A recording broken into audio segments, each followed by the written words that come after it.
All right, let's get started.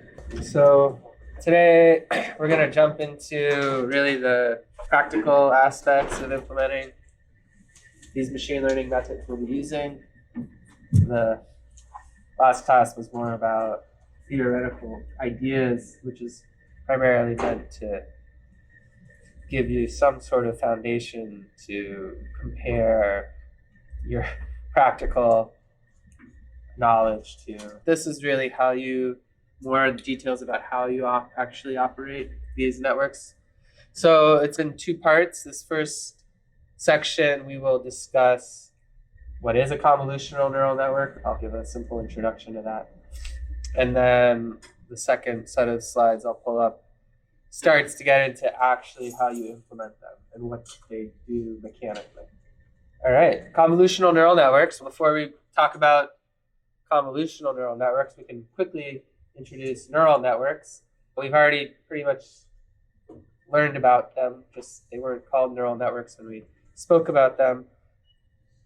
So the idea of neural networks is really old, and it's called a neural network because it has some minuscule amount of connection to the way our neurons actually were thought to have operated 60 or 70 years ago.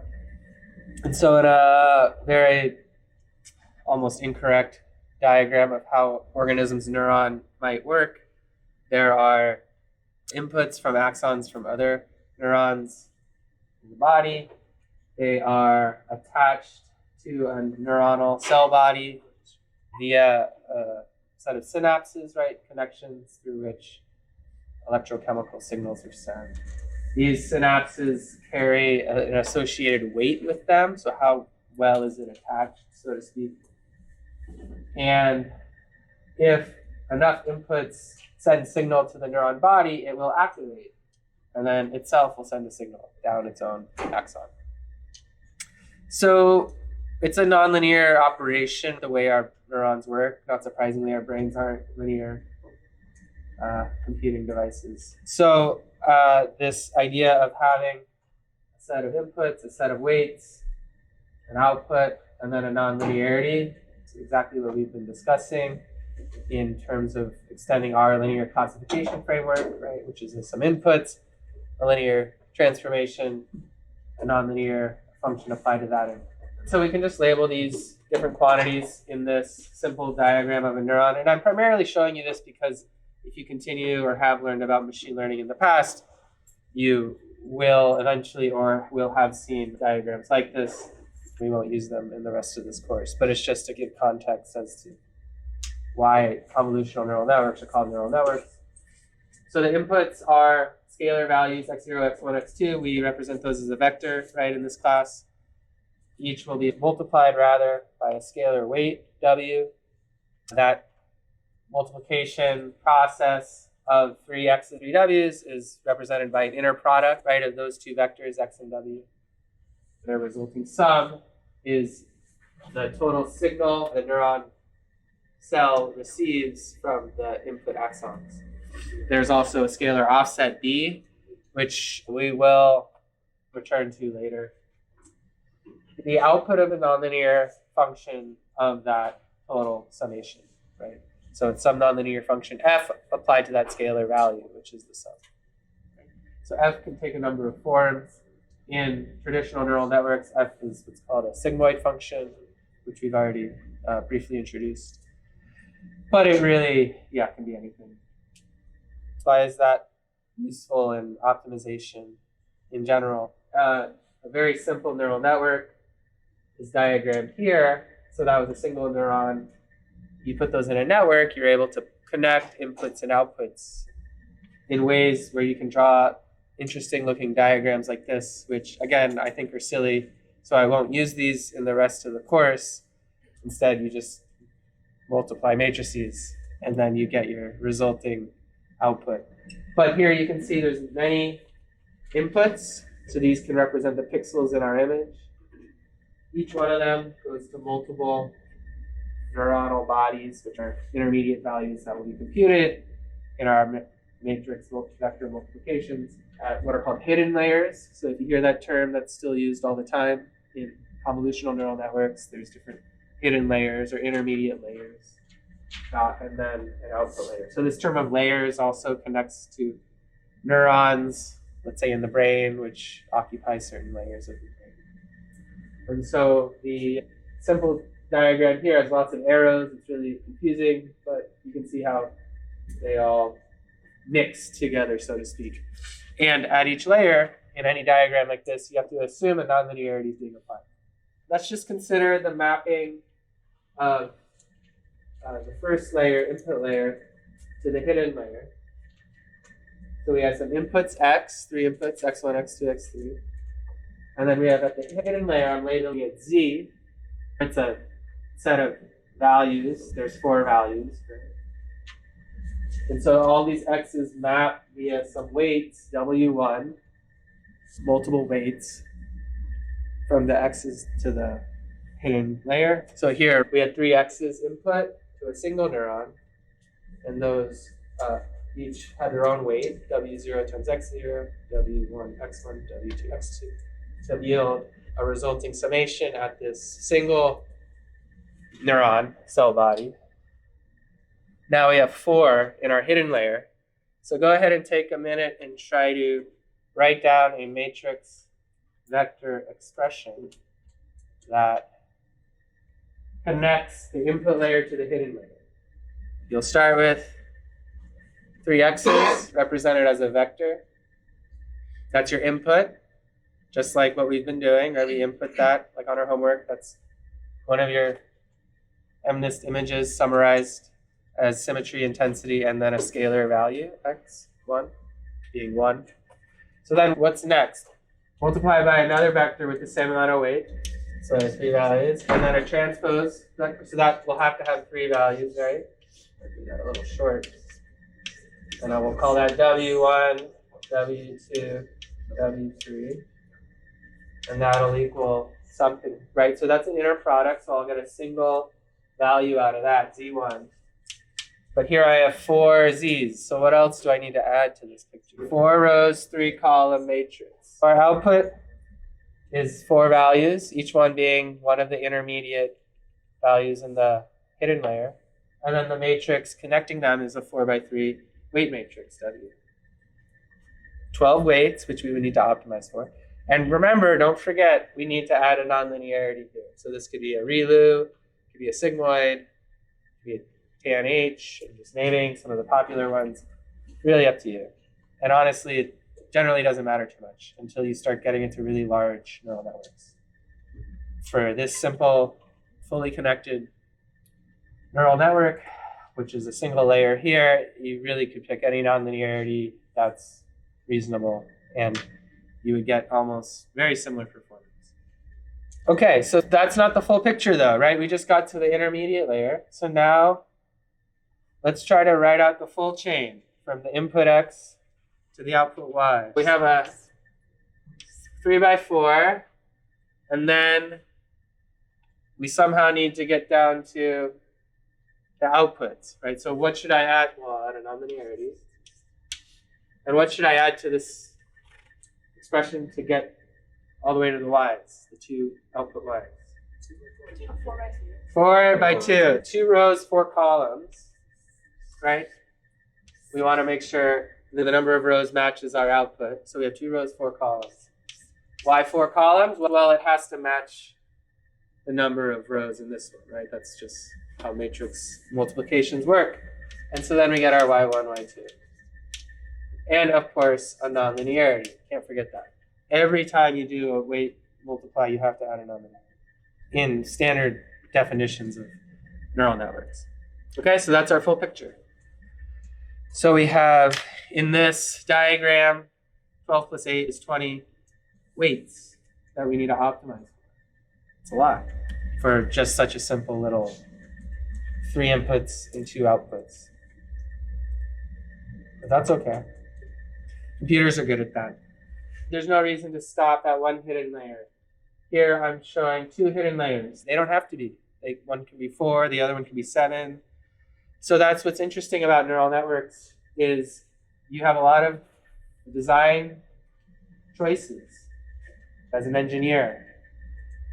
put on your engineering hat and you will have to establish design criteria for your neural networks because of all these choices.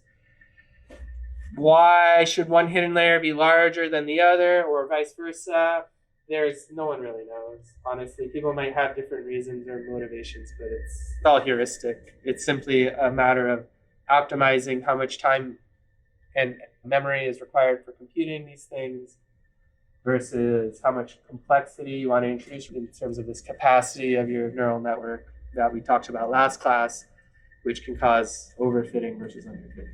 And so instead of drawing, if you have 10 of these, you can see how cumbersome this type of diagram gets, even with just 3 inputs and 2 outputs, which doesn't even represent anything close to the actual size of a normal image, which has hundreds of pixels. And so it's just insane to draw these pictures. Instead, you can just write down expressions like that below, or as we'll see, draw a little bit more intuitive diagrams. Okay? But this is the last time we'll see these pictures, but just in case you have seen them before, or I guarantee you probably will see them if you keep learning about this topic. Okay, so this is our whole pipeline now. We have the same thing we've been showing before. I'm not going to review each step, but you get the idea. We have training data, goes to a model, output. I'm writing cross entropy here as our loss function because that we've established is better than mean squared error for classification. We'll primarily be focusing on classification problems for the homework. So we'll stick with this as our training loss function. And now our model, right, I'm drawing a new bubble below. I'm defining it a little more carefully. It's not just a linear function, which it was before, matrix W times the input X. Now it's a nonlinear function F, which is summarized by, let's say, these 3 hidden layers, where we have a first hidden layer that maps our W1s and a ReLU, then that hits a second W2 and then a W3. Okay? And that I just made that up. It could be any number of matrices. So that's a neural network. Why convolution? So it's pretty simple. You just do convolutions instead of a full matrix multiply. But why? So let's think about that a little bit. Convolutional neural networks originated for analyzing images. Right? Images have spatial structure naturally, or most images do. This is like a structured image, right? There's something in the foreground and stuff in the background that's less important, and both have a lot of redundancy, right, in terms of pixels being similar to one another. They're not just randomly varying. And so if you were given the task just visually, our brain works this way too, to identify what this is, you don't really need to compare pixels right above the cat's eye to pixels all the way over there on the right-hand side, right? Instead, it's probably more intuitive. Let's say your task was to classify cats and dogs, being able to say if that was a cat or dog. Cats generally, you might argue, have stripes more than dogs or something. I'm just giving one heuristic that our brain might use to make that classification, where they're a little fuzzier. And so you're going to look at textures locally. You're going to look at the stripe pattern here, or the fuzz right there. How close is that hair, right? Because dogs don't have that feature as much. And so when you look at this first matrix multiply, we're going to take our image, right? So all the pixels in this cat image are unwrapped into a vector. And in a normal neural network, we would take these, let's say that's just because we keep saying the number 784, because that's the MNIST digit size. Let's say that was a 784 pixel image. And then we have a very large first matrix, right? It's 784 columns and then some number of rows. But generally speaking, if you simultaneously have values, let's say this pixel here was the pixel on the fur, and then really far away on that vector is that background pixel, right? So some pixel very far away, in terms of looking across the vector, is going to be at a very disparate position. And so if you need to compare those values, you need to have non-zero values in these 2 columns, right? For a given row, you need to have 2 values that are non-zero in those 2 columns, right? And that will happen if the matrix is full. There's weights everywhere in the matrix. And so then you really are comparing every pixel to every other pixel in the image. But the insight of using a convolutional neural network instead of a normal neural network is that you perhaps don't need to compare every pixel to every other pixel to help establish if that's a cat, right? Instead, let's say the three furry pixels were right next to each other. You only really need to simultaneously have non-zero values in those three columns of that matrix. And so what that results in is a banded structure to the matrix that is comparing pixels to pixels. If you were to say, hey, I don't need to compare every pixel to every other pixel, I only want to compare local sets of pixels in the image, the result will be a weight matrix that has values along a banded area and then zeros elsewhere. Why? Because when you compare pixels to one another in this vector, and you only compare them locally, that means you don't need to have any values elsewhere except in this local area. And so as it gets multiplied through, you just consider banded weights being applied to the values in the image to produce output values. And so that's a rough argument for why convolutions are useful in terms of relating it to our matrices. But the real benefit of convolutional neural networks under the sort of ansatz that you don't need to consider or compare every pixel to every other pixel in an image is the huge savings in memory and number of weights you need to optimize and compute. And so if we have, let's say, an n pixel image and it then needs to get transformed through a first layer, this matrix will have n times n weights. Right? So for a 1,000 pixel image, that's already 1,000,000 weights, which is a lot. So that's not great for anyone, really, because you're going to be waiting around a long time to compute and things like that. If you then say, hey, I'm not going to compare every pixel to every other pixel, I'm just going to look at local correlations amongst pixels, then for, let's say, the locality being k pixels wide, the number of computes you need to perform reduces from order n squared to k times order n, right? Which is a big savings. You're down to tens of thousands of computes from 1,000,000. Okay, and so the real last insight about convolutional neural networks is that you don't just have an arbitrary band of weights. The weights within each row of the band are going to remain the same, as I'll show you. Okay, and so I took this image and vectorized it to be able to draw this matrix multiplication. But really, the way convolutional neural networks work is they work across the 2D image. And so you define a windowed area that's going to slide across the image. We'll see lots of pictures of that. And within this little window, this convolutional kernel, there will be weights associated with each pixel that'll be multiplied against each pixel. Does that make sense? So we've already seen that in action before because we've talked about convolutions already several times. But effectively what these weights will do is they'll multiply by each of the pixels underneath this kernel and add the resulting products with the weights up to form a single value at the output. Right? That's the definition of a convolution. And in a true convolutional neural network, those weights within this red box as it slides around will remain the same. They won't change. So that gets you an additional big savings in the number of weights you need to compute. Right?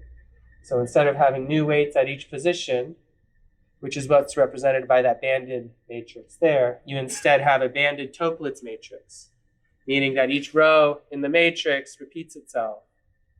It's not unique, it's the same, and it's just shifted over by one column or down one row, so which is a definition of a Toeplitz matrix. Okay, so really what a convolutional neural network is exactly the 3-layer or whatever number of layer neural network that I was showing before with 3 weight matrices under the condition that those weight matrices are simply banded Toeplitz matrices. That's another way to think about it. When you apply that additional constraint to the weight matrices you're utilizing, you have a huge cost savings. Now the number of weights you're dealing with drops from k times order n to just k weights, right? And k is up to you. That defines the size of the kernel you're utilizing, which gives you how much locality, so to speak, you want to mix pixels across when you're performing this first transformation. Okay, so now we have one more exercise. Let's consider the following regular neural network defined by this equation, right? So this is a loss function. For training, it's cross entropy. I'm just writing out that same expression that we've used in the last few lectures, where our model again has 3 layers. And let's define some actual parameters that you'll use on your homework, or close to those that you'll use in your homework. So CFAR10 is a simple classification data set you can download. It's very similar sized to the MNIST data set. It just contains images of like cars and trees or something. I forget. 10 categories. That's why it's called CFAR10. Each of those images is 32 by 32 pixels, so very small. And here we have a 3-layer neural network. And let's just pick some parameters. W1 will have 500 rows. W2 will have 100 rows. And then we're doing, in this task, a binary classification task. So we'll just consider trying to establish 2 of those categories, like you're doing on your homework. Okay, and so the first question is, how many weights, what's the total number of weights in this regular neural network? How many will we have to optimize? All right, so what's my input? What should I draw? What's my x? 32 by 32. And so what I'm going to do is vectorize that into a vector, right? Because otherwise then I can't draw my weight matrices. So how many entries? That's going to be 1024, right? 1 by 1024, right? Okay, so then what do I draw next? What variable am I supposed to put there? W1. So what's some properties of W1? 100 rows, 1024 columns. Has to be, right? Okay, next, W2, right? So we know W2 has 100 rows, and that has to have 500 columns. And then W3 has to have 2 rows. And we know it has to have 100 columns, right? That's it. Okay. The answer is 1024 times 500 plus 500 times 100 plus 100 times 2. And that equals 500,000, right? Now we're going to make a convolutional neural network. Not a regular neural network. Convolutional neural network we're going to choose 10 by 10 kernels, 10 by 10 pixel kernels. So now how many weights are we going to have? I don't need to draw anything. Let's see if we get it. So remember, just W1 and W2, and we're doing this on purpose. We're not doing W3. 2,248 is what I got. Why? Because essentially each of these is going to be a banded Toepless matrix with just 100 values, right? Just those 10 by 10 values. So we only need to save those 10 by 10 weights for these 2 matrices. But then this last one is going to change a little bit because I didn't say we're reducing it. So it still would be a 1024 by 1024 matrix. And then we still have a 1024 times 2 matrix at the end to deal with. Anyways, it's on the order of thousands or so. And so that's a big savings, right? We reduced the number of weights by at least 2 orders, almost 3 orders of magnitude. Okay, and so that leads us to this picture here, right? In general, convolutional neural networks have an input, several convolutions, and then they still use this matrix that's full, which is called a fully connected layer, towards the end. This fully connected layer is used to really mix up all the pixels, right? Because you're sacrificing on locality here. You're saying, I'm only considering local correlations. And maybe you do that. And again, things start to get mixed together even with just 2 of these. But generally, you're not allowing every pixel in the input to be compared with every other pixel.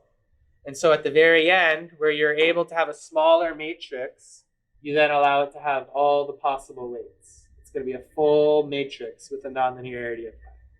So that is really almost every convolutional neural network maintains that general structure.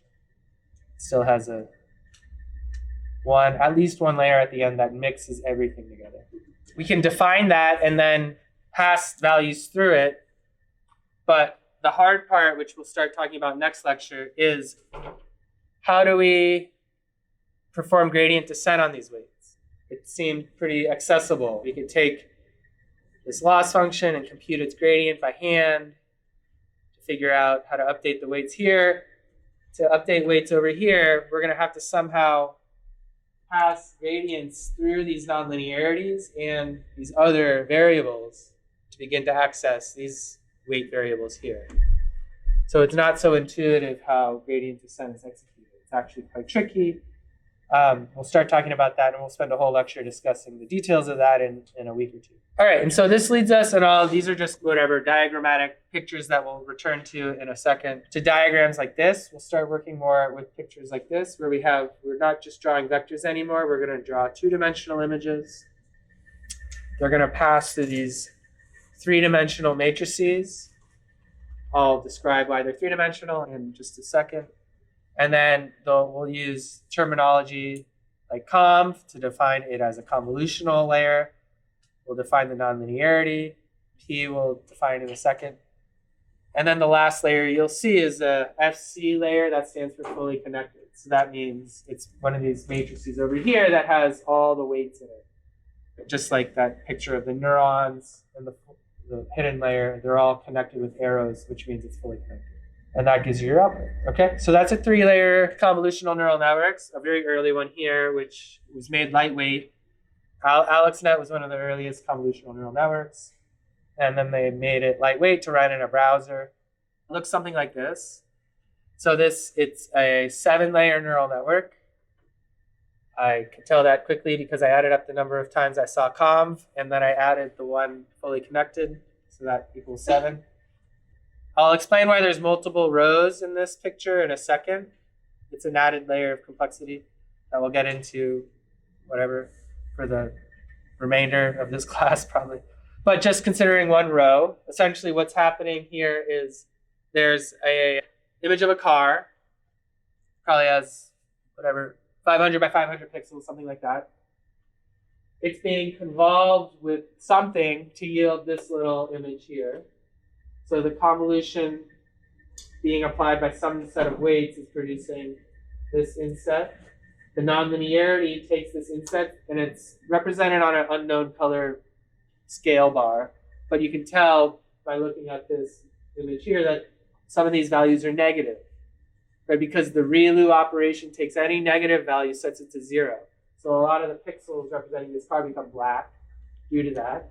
Then another convolution is applied to that little inset picture to produce something else, right? And then nonlinearity is applied there. Pooling we'll define in a second. Kind of reduces the number of pixels in the image. That's repeated 2 more times. And you can see it becomes more and more pixelated as we go along. And then at the end, it passes through a final fully connected layer. And the output is a vector of 5 values, 5 rows. And the largest value is car. It is a car. So that's because it's a trained neural network. And so an efficient set of weights has been determined that allow this network to map any image of a car into a large value on the first entry of the output vector y and small values everywhere else. If a picture of a ship came in, then this network hopefully will produce a large value in the 4th entry of the output vector y, which represents ship here, and lower values everywhere else. Okay, so that's a simple one. AlexNet we'll talk about more. That's a diagram that got clipped off. But you can see quickly the size of these neural networks really exploded. So this simple concept of taking convolutions and nonlinearities, which is what we're going to really work on in this class, can really just go out of proportion quickly and become intractable. So intractable that you no longer just can draw simple diagrams, but instead you need to write out tables. So that's for VGG. That's a really popular neural network. And so these diagrams show many cascaded layers of convolution and nonlinear operations, or just define those. And they're already made, right? So you don't need to remake them. They work pretty well. We'll get into why that is in a second. But this complexity has ballooned quickly, this is like an older image. It's saturated at this point. But here are a number of the famous models, primarily developed by Google and Meta, and that's pretty much it. But yeah, we have ResNet, VGG, and Inception. These are the key large models that are people now for image analysis. And the accuracy, is plotted on the y-axis there. And you can see they are getting more and more accurate for some benchmark data set, probably of millions of images of maybe 100 different categories or something for classification. And then on this plot on the right is showing the number of operations required. So really quickly, you can see AlexNet, which is that simple one I explained. It's in the single billion operations for that large image regime or less. And yeah, you quickly balloon to tens of billions of operations. So it's not great, but that's where we are. All right, so now I'll go over showing you this Python notebook to give you an idea of how gradient descent works. I'll spend just a couple of minutes doing that, and then we'll jump into some of these architectural ideas and definitions. We're going to start using TensorFlow. Essentially, all of the terms I will define in the next set of slides, which I won't finish today, but I'll finish next class, are terms that are used in TensorFlow. And so what is TensorFlow? Well, it's a Python package that has its own set of classes and subclasses, right? And they're used in an interesting way. We'll talk a lot about this in 2 lectures, but TensorFlow in its roots is something called an auto-differentiation pipeline or package. That means it is a set of operations that you can write in a sequence of programmatic calls that have performed mathematical operations, where each mathematical operation also, by definition of the function, has a gradient or a set of tools to compute gradients. And so whenever you perform a mathematical operation, the gradients associated with that operation are automatically embedded in your code, such that when you then finish your operations you're trying to compute, and then ask TensorFlow to begin to compute gradients of those operations, it can do it in a really efficient manner because it's already set them all up. So like in your head, when you write out an equation and then need to take the gradient of it and you do it piece by piece and apply these chain rule operations and things like that, TensorFlow does all that automatically because it has these nested interrelated operations, not just for the math you're explicitly writing out, but also for the underlying gradients that connect to those operations. We'll spend a lecture talking about that. Okay, and so what you can do is, this is just a package from way long ago, version 1 of TensorFlow, where you can define a gradient descent optimizer. So this is just like getting everything set up to say, hey, I'm going to start performing gradients, so to speak. And then the key quantity that you really need to pay attention to in TensorFlow is this idea of a variable, or a tf.variable. And so this is really important.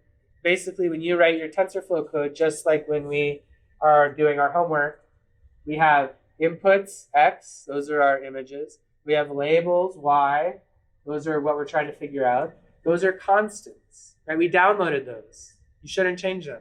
Otherwise, you're changing your training data, right? What we want to figure out are the weights. And so these tf.variables are things you want TensorFlow to optimize. So those are our weights. Those are what we're trying to really establish during training. And so you have to pay close attention to those, because sometimes you want things to be optimized to try to have TensorFlow figure them out, and other times you don't. You want things to remain constant because they represent either an input or perhaps an operation of interest that you're applying because you're modeling your imaging system in a particular way or things like that. So here we're defining a variable. It's initialized to 3. And then in a for loop, we can set up what's called a gradient tape. This is essentially a way to record the operations in your auto differentiation pipeline, right? So anytime you want to save what's the value, what's its gradient in each iteration, you can make a gradient tape to keep track of that. We're defining a gradient of our loss and our value, x. So here, you can make the loss any, so it could be x minus some other variables all squared, which would be a mean squared error type loss. Here it's just an equation, x squared plus 1. And then what we're going to do is apply the gradients each iteration. So what we do is we have a loss function. We'll compute it for the current x. It starts as 3, but it'll change each time because we're applying gradients. We'll compute the gradient of that cost function, right, which is an easy one. You can do it in your head because it's just x squared plus 1. And then we will print the value of x and the loss. And then we'll apply the gradients to this function because, again, x is a variable. When we set this whole pipeline up, we're asking TensorFlow, hey, minimize the loss function. So change x in a way that makes the loss smaller. Right, so just looking at this equation, you know the answer, right? X 0, then the loss can be no smaller, right? But TensorFlow doesn't know that. It just reads numbers. So what it needs to do is use the gradient, take a step down the hill of the function x squared plus 1, and keep going. And it'll eventually approach the bottoming out of the function x squared plus 1, which is at the value x equals 0 and defaults at the value of 1. We link to these on the Deep Imaging website, so you can play around with these too. But you can see here we have x is 3, the loss is 10, because 3 squared plus 1 is 10.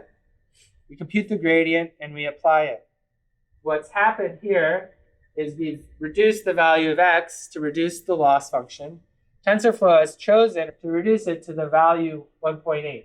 That means we've decreased x by 1.2, right, in the first iteration. We have a gradient of this loss function, which is 2x. That means the learning rate 0.2. 2x is 2 times 3, which is 6, and 0.2 of that is 1.2. You literally just multiply the learning rate times the evaluation of the gradient at the current position, x, being 3. Does that make sense? So then we have x is 1.8. If you input 1.8 into x squared plus 1, I guess you get 4.24. Then you evaluate the gradient again, and you compute it at the position x, it's 2x, right? That's the gradient. You compute that at the position of x equals 1.8, 2 times 1.8, and then you multiply that by 0.2. So that's the next step, et cetera, et cetera, et cetera. And so you can see pretty quickly x bottoms out close to 0 within, I don't know, 10-ish iterations. You have 0.01. And the loss is close to 1 because you're computing almost 0 squared plus 1. Make sense? So that's really what is going to happen when you do your homework too. Just with more complicated loss functions, the x's are going to be w's, and they're going to start off not at 3, but just randomly initialized, and they're going to go down and down. And they're going to go down to minimize the loss function. Why? Because you want to make sure all your inputs map to your outputs in your training data. And all the images are connected to the right label. And those variables that you're optimizing will help you establish that connection. Even if there's nonlinearities like squaring, you can put a cube in here and a sine, whatever operator, whatever you want, TensorFlow will handle it. All right, so now the last 15 minutes, let's say, I'm going to pull up our next lecture because this one's a long one. And so I think with these 15 minutes in the next class, I think we'll get through all these definition things. And so you should refer to this also as, or treat this as like a reference, these slides in particular, for when you're using TensorFlow, because there's a lot of terminology and kind of confusing operations. And I put this together almost like 9 years ago-ish. Wow. Because when I was first learning TensorFlow, I got really confused by all their definitions and terminology. And so I put something like this together, and I've been slowly updating it to make sure I'm keeping track with current nomenclature, but also be warned that TensorFlow keeps updating. And so there might be little oh, this isn't exactly how TensorFlow is doing it in these slides, okay? Because they keep changing things, and it's hard for me to keep up.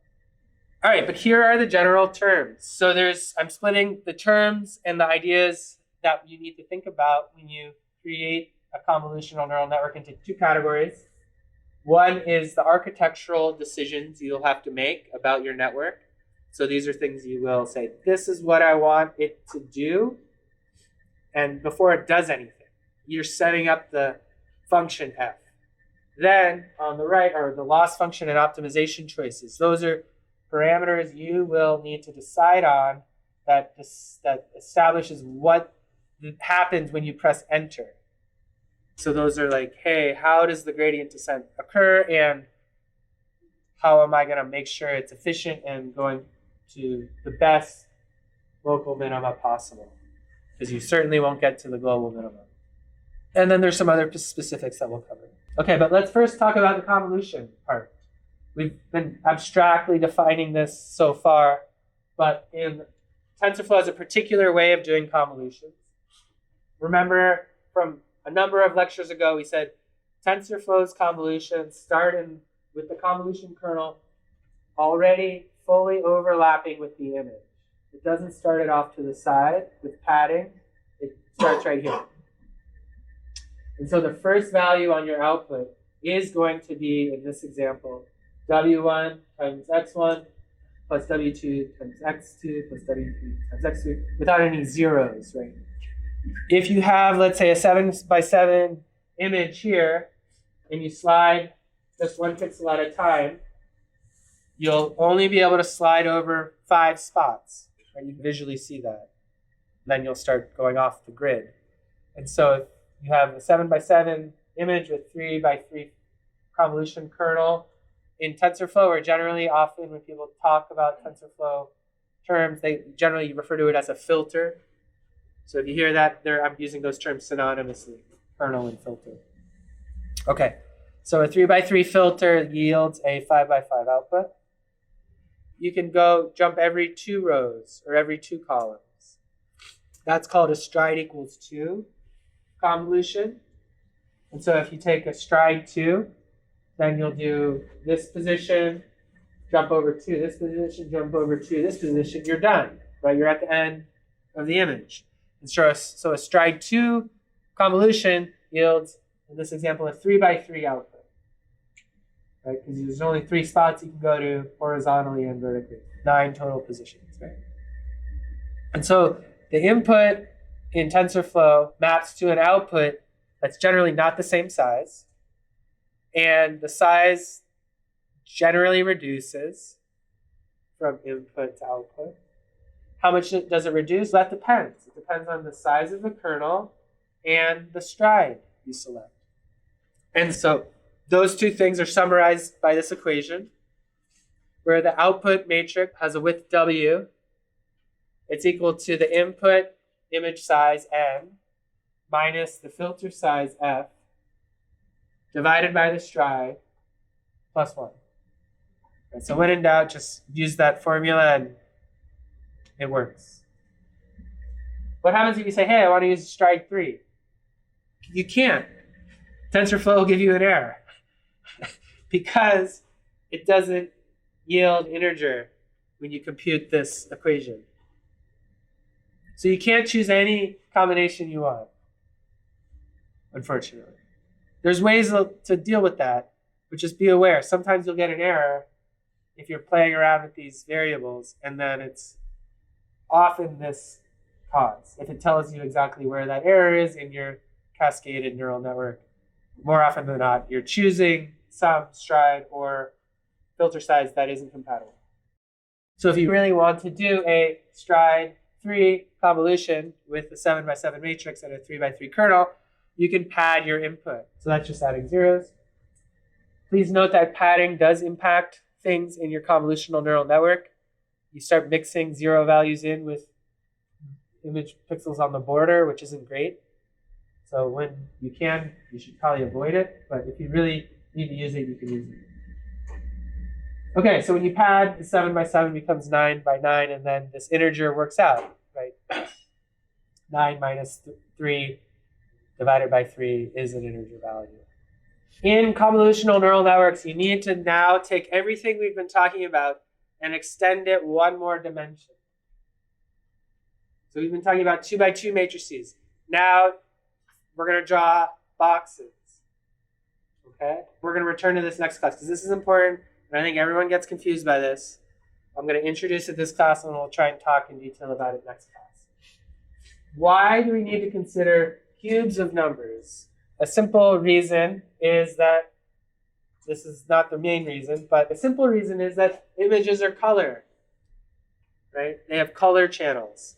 Instead of just having the MNIST images which you've been working with, which are grayscale, most images have a red component, a green component, and a blue component. That forms our color images that we can show on our screen, where every pixel has a little red filter, a green filter, and a blue filter. Right?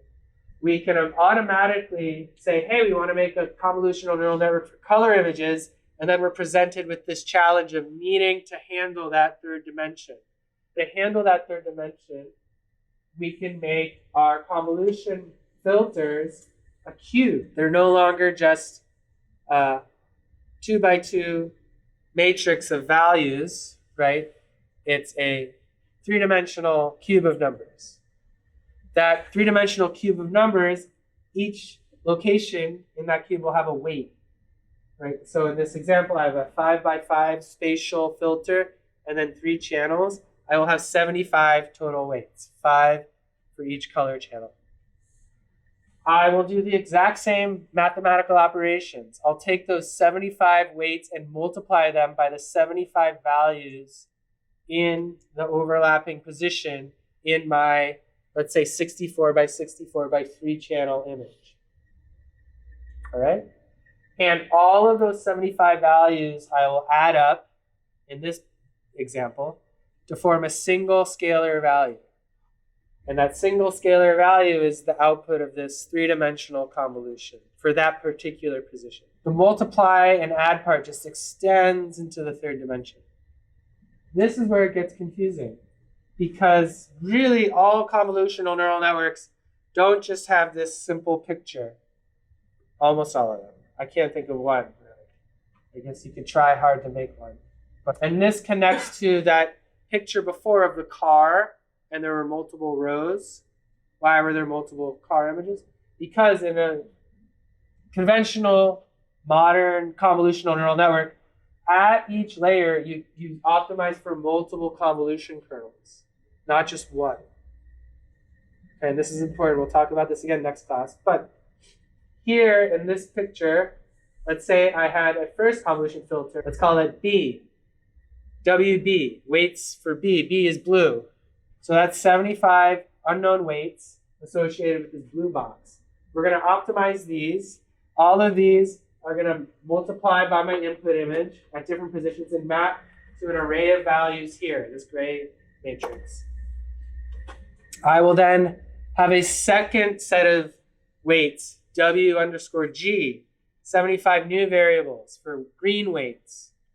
This green set of weights will also multiply the exact same image at all the same locations, but the weights will be unique. They'll have different values.